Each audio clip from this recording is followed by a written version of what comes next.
மின்மினி தமிழர்களுக்காகவே வந்தாச்சு முதல் hyperlocal social media app. உடனே டவுன்லோட் பண்ணுங்க.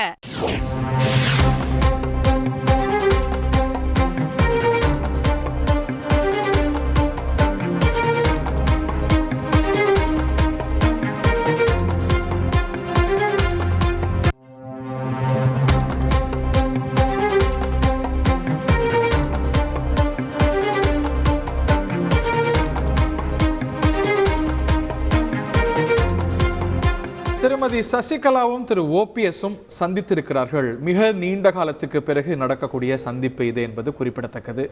இருவர்த்தையும் இந்த கேள்வி மாறி மாறி கேட்கப்பட்டது. எப்பொழுது சந்திப்பீர்கள் அப்படிங்கும்போது கிட்டத்தட்ட ஒரு வருடத்துக்கு மேலாக விரைவில் சந்திப்போம், சந்திக்கிறதுல என்ன பிரச்சனை என்று கூறி வந்தார்கள்.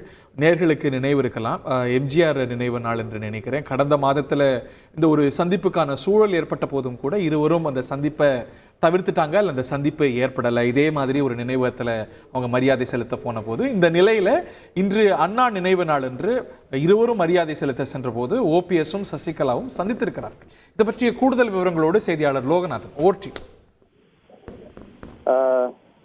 அதாவது அண்ணாவுடைய 55வது நினைவு நாளுக்கு பல கட்சி தலைவர்களும் தொடர்ந்து மரியாதை செலுத்தி வருகின்றனர். குறிப்பாக ஓபிஎஸ் அவர்கள் இன்று மரியாதை செலுத்தினார்.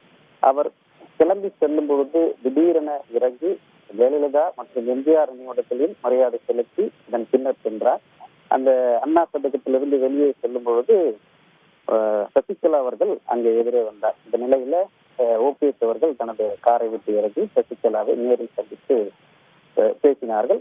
ஒரு சில மணித்துளிகள் மட்டுமே இந்த பேச்சுவார்த்தையானது தொடர்ந்தது. ஒருவர் நலம் விசாரித்துக் கொண்டார்கள். கூட்டம் அதிகப்படியாக இருந்ததால் வேறு எதுவும் பெரிதாக பேசப்பட்டதாக தெரியவில்லை. இருந்த நிலையில நீண்ட நாட்களுக்கு பிறகு இவர்களுடைய இருவரின் சந்திப்பு என்பது தற்பொழுது ஒரு பரபரப்பாக பேசப்படுகிறது. கடந்த ஜெயலலிதா அவர்கள் டிசம்பர் 5ஆம் தேதி அவருடைய நினைவு நாளில் அங்கே சந்திக்கும் பொழுது நீண்ட நேரம் காத்திருந்து திரு ஓபிஎஸ் அவர்களுடைய சந்திப்பு சசிகலா அவர்களுடைய சந்திப்பும் அங்கே நடைபெறவில்லை என்பதும் குறிப்பிடத்தக்கது.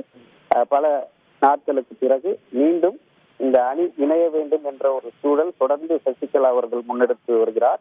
தற்பொழுது கூட செய்தியாளர் சந்திப்பில் தொடர்ந்து நாங்கள் கட்சியை ஒன்று சேர்க்க அனைவரிடம் பாடுபட்டிருக்கிறோம், விரைவில் நடக்கும், காத்திருங்கள், பொறுமையாக காத்திருங்கள், நடக்க வாய்ப்புள்ளது அப்படின்னு கொஞ்சம் தீர்க்கமாக சொல்லியிருக்கார். இது எந்த அளவுக்கு சாத்தியம் என்பதை நம்ம பொறுத்திருந்து தான் பார்க்க வேண்டும். நீண்ட நாட்களுக்கு பிறகு சசிகலாவும் ஓ பன்னீர்செல்வம் அவர்களும் இங்கு கூறியிருப்பது அரசியல் வட்டாரத்தில் பரபரப்பாக பேசக்கூடிய ஒரு நிகழ்வாக பார்க்கப்படுகிறது. மின்மினி தமிழர்களுக்காகவே வந்தாச்சு முதல் ஹைப்பர்லோக்கல் சோஷியல் மீடியா ஆப். உடனே டவுன்லோட் பண்ணுங்க.